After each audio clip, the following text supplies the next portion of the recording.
Devil Hunter presenting alpha. ये कहानी है पाषाण युग के अंत की, यानी कि आज से 20,000 साल पहले की। यहाँ हमें यूरोपियंस को दिखाया जाता है जो कबीले में रहते हैं, एक साथ मिलकर शिकार करते हैं। और ऐसे ही कबीले के एक सरदार को दिखाया जाता है जिसका नाम दाऊ होता है।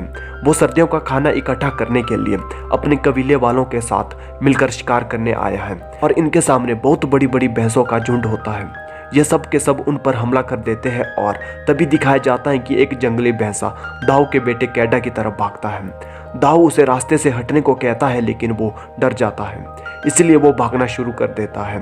वो जंगली भैंसा उसे अपने सींग में लटका देता है और खाई की तरफ भागना शुरू कर देता है। कैडा के पिताजी जो इस कबीले के सरदार हैं वो देख लेते हैं। वो अपने बेटे को बचाने के लिए भैंस के ऊपर भाला फेंकते हैं ताकि भैंस को भाला लग जाता है, लेकिन तब तक वो भैंस कैडा को खाई से ऊपर उछाल देता है। यहाँ से कहानी जाती है फ्लैशबैक में, यानी कि एक हफ्ता पहले, जहाँ कैडा के कबीले को दिखाया जाता है जो सब के सब सर्दियों के लिए खाना इकट्ठा करने के लिए शिकार पर जाने की तैयारी कर रहे होते हैं। उसी वक्त कैडा की मॉम कैडा के पिता दाऊ से कहती है कि कैडा को अपने साथ मत ले जाओ, अभी वो तैयार नहीं हुआ है। मैं उसे बहुत प्यार करती हूँ, मैं उसे खोना नहीं चाहती। कैडा के पिता दाऊ कहते हैं कि सर्दियाँ आने वाली हैं और साल के इस वक्त सभी शिकार करने के लिए जाते हैं, और अगर हम शिकार करने नहीं गए तो हम सबको भूखा मरना होगा। ये वक्त है जब कैडा को अपने आप को साबित करना होगा। अब सुबह सुबह सब के सब कबीले वाले शिकार करने के लिए निकल पड़ते हैं। बहुत लंबा सफर तय करने के बाद ये एक पत्थर के स्मारक तक आ जाते हैं जो कभी इनके पूर्वजों ने बनाया था। यहाँ पर एक दूसरा कबीला भी आता है जो इन्हीं की तरह शिकार करने के लिए निकला है ताकि सर्दियों के लिए खाना इकट्ठा कर सके। ये सब के सब रात यहीं पर गुजारते हैं और अगले दिन अपने अपने रास्ते पर निकल जाते हैं। ये रास्ता, ये सफ़र बहुत मुश्किल है। इनके कई पूर्वजों ने इसी तरह के सफ़र में जान गंवाई है, इसीलिए वहाँ पर इनकी याद में स्मारक बनाए होते हैं। अब आगे चलने के बाद इन्हें एक जंगली सूअर दिखाई देता है जिसे भाले से जख्मी कर देता है। वो अपने बेटा कैडा से कहता है तुम इसे मारोगे, लेकिन कैडा उसे बेबस की जान नहीं ले पाता, इसलिए दाऊ उसके हाथ से पत्थर का खंजर छीनकर जंगली सूअर को मार देता है। इसके बाद वो कैडा से कहता है कि तुम इतने बुज़दिल निकलोगे, मैंने कभी सोचा भी नहीं था। यहाँ सिर्फ ताकतवर ही जिंदा रह सकते हैं, यही जंगल का कानून है। दरअसल जंगल में जानवरों के बीच एक कानून होता है जहाँ हर एक ताकतवर एक कमजोर मारकर जिंदा रहता है, और प्रकृति के इस कानून को इंसान भी फॉलो करते हैं, जहाँ पर वो अपने आप से कमजोर को मारकर खुद को जिंदा रखते हैं। अब रात के अंधेरे में जब ये सब अपना शिकार को खा रहे होते हैं तभी यहाँ पर शेर आता है और इनमें से एक लड़के को उठाकर ले जाता है और अगली सुबह उस लड़के की याद में एक छोटा सा स्मारक बनाते हैं और शिकार की तलाश में आगे का सफर तय करते हैं। भयानक जंगलों से गुजरने के बाद भी इन्हें कोई शिकार नहीं मिलता। रात को ये एक गुफा में शरण लेते हैं।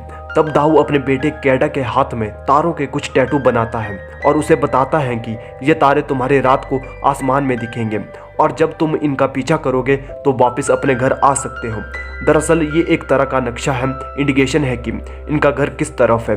अब सुबह होने के बाद एक बार फिर शिकार की तलाश में निकल पड़ते हैं और तभी इन्हें जंगली भैंसों के पैरों के निशान दिखाई देते हैं, जिसे देखने के बाद सब खुश हो जाते हैं और अब ये इन जंगली भैंसों का शिकार करना शुरू कर देते हैं। फिर वो पल आता है जब एक जंगली भैंसा कैडा को पहाड़ी से उछाल दिया था। कहानी वापस प्रेजेंट में आती है। जब भैंसे ने कैडा को चट्टानों से फेंका था तो वो चट्टानों से नीचे तो गिरा, पर अभी भी चट्टानों के बीचों बीच एक पत्थर से पकड़कर लटका होता है। वो अपने बेटे से कहता है कि हिम्मत मत हारना। तभी वो पत्थर टूट जाता है जिसे पकड़कर कैडा लटका होता है। कैडा चट्टानों से टकराता हुआ चट्टानों के बीच बने हुए एक छोटे से रास्ते में गिर जाता है। कैडा के पिता दाऊ उसे बचाने के लिए नीचे जाना चाहते हैं, पर उसके कबीले वाले उसे रोक लेते हैं। वो कहते हैं कि वहाँ पर जाने का कोई भी रास्ता नहीं है, तुम्हारा बेटा इस दुनिया में नहीं है, हम तुम्हें खोना नहीं चाहते, तुम हमारे कबीले के सरदार हो, तुम्हारी जिम्मेदारी है कि तुम हम सब की रक्षा करो और हम सबको वापस घर ले जाओ। दाऊ को उन सब की बात माननी पड़ती है, पर वो पूरा दिन पूरी चट्टान के किनारे बैठकर अपने बेटे को आवाज देता रहता है और अगली सुबह तक जब उसका बेटा नहीं उठता तो दाऊ और उसके सभी साथी कैडा की याद में यहाँ एक छोटी सी पत्थर की स्मारक बनाकर अपने किया हुआ शिकार वापस लेकर अपने कबीले की तरफ निकल पड़ते हैं। उनके जाने के बाद कैडा के ऊपर एक गिद्ध आकर बैठ जाता है। वो उसे नोचना शुरू करता है, पर इससे पहले वो इसे खाता कैडा की आंख खुल जाती है। दरअसल वो बेहोश हुआ था। वो उस गिद्ध को नीचे फेंक देता है। इसके बाद वो अपने पिता को आवाज़ लगाता है, लेकिन उसका कोई भी जवाब नहीं मिलता। कैडा चट्टानों के ऊपर चढ़ने की कोशिश करता है। उसका पैर जख्मी होता है, इसे उसे बहुत तकलीफ हो रही होती है और नीचे बहुत गहराई होती है। लेकिन कुछ देर बाद यह बारिश होना शुरू हो जाती है, जिससे नीचे पानी भर जाता है और जब कैडा का हाथ छूटता है तो वह नीचे पानी में गिर जाता है, जिससे उसकी जान बच जाती है। कैडा अपने टूटे हुए पैर को लकड़ियों से बांधता है और चट्टानों के ऊपर आ जाता है, जहां वो देखता है कि उसके नाम का एक स्मारक है। वो समझा है कि उसके पिता और उसके कबीले वालों ने विश्वास कर लिया है कि कैडा की मृत्यु हो चुकी है। इसके बाद कैडा पूरी रात सूखे हुए पेड़ के ऊपर बिताता है। अगली सुबह जब वो पानी पीने के लिए जाता है तो तभी उस पर कुछ भेड़िए हमला कर देते हैं। कैडा वापस पेड़ की तरफ भागता है। इससे पहले वो पेड़ के ऊपर चढ़ता एक भेड़िया उसका पैर पकड़ लेता है। कैडा अपने चाकू से उसे जख्मी कर देता है और पेड़ के ऊपर चला जाता है। रात भर भेड़िए उसका नीचे इंतजार करते हैं। कैडा जब सुबह उठता है तो वो देखता है कि सभी भेड़िए जा चुके हैं। सिर्फ वो भेड़िया होता है जिसे एक दिन पहले कैडा ने जख्मी किया था। कैडा चाकू से अपने लिए भाला बनाता है और इसके बाद जब वो भेड़िए को मारने के लिए जाता है तो उसे उस जख्मी भेड़िए पर दया आ जाती है। वो उसे उठाकर उस गुफा में ले जाता है जहां वो अपने कबीले वालों के साथ एक रात रुका था। वहां पर वो भेड़िए के जख्म को साफ करता है। इसके बाद वो अगली सुबह उठकर बाहर जाता है और अपने पैर के जख्म को ठीक करने के लिए जड़ी बूटी लाता है। कैडा जब पानी पीता है तो भेड़िया भी अपने मुंह को खोल लेता है और अब कैडा उसे पानी देने के लिए जाता है। शुरू में भेड़िया उसे देखकर घुराता है, पर कैडा कहता है कि मैं तुम्हारी जान बचा सकता हूँ, मैं तुम्हें कुछ भी नहीं करूँगा। भेड़िया वो पानी पी लेता है, साथ ही अपनी जान बचाने के लिए वो कीड़े खा रहा होता है वो कीड़े वो भेड़िए को भी दे देता है और अब धीरे धीरे इनके बीच में रिश्ता बनना शुरू हो जाता है।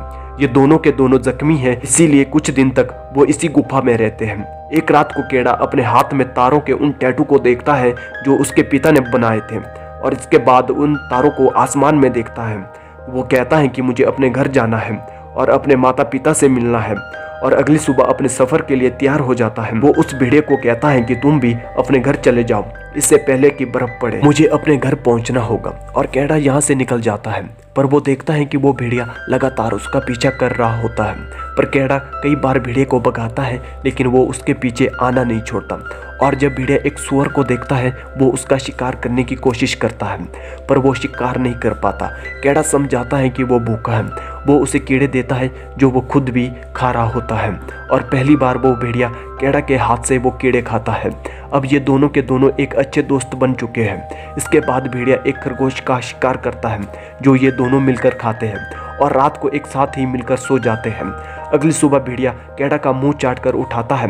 कैडा कहता है कि तुमसे कितनी बदबू आ रही है और वो उसे जबरदस्ती नदी में फेंक देता है। दोनों के दोनों नदी में नहाते हैं। साथ ही भेड़िया यहाँ दोनों को खाने के लिए मछली भी पकड़ता है। इसके बाद कैडा अपने घर की तरफ बढ़ जाता है। अब दोनों के दोनों एक साथ मिलकर शिकार करते हैं। कैडा इस भेड़िए का नाम रखता है अल्फा। एक रात को जब ये आग जलाकर बैठे होते हैं तभी वहां पर कुछ और भेड़िए आते हैं। अल्फा उनके पास जाता है। दरअसल ये अल्फा का परिवार है। कैडा समझाता है कि वो अल्फा को कहता है कि तुम्हें अपने परिवार के साथ जाना चाहिए।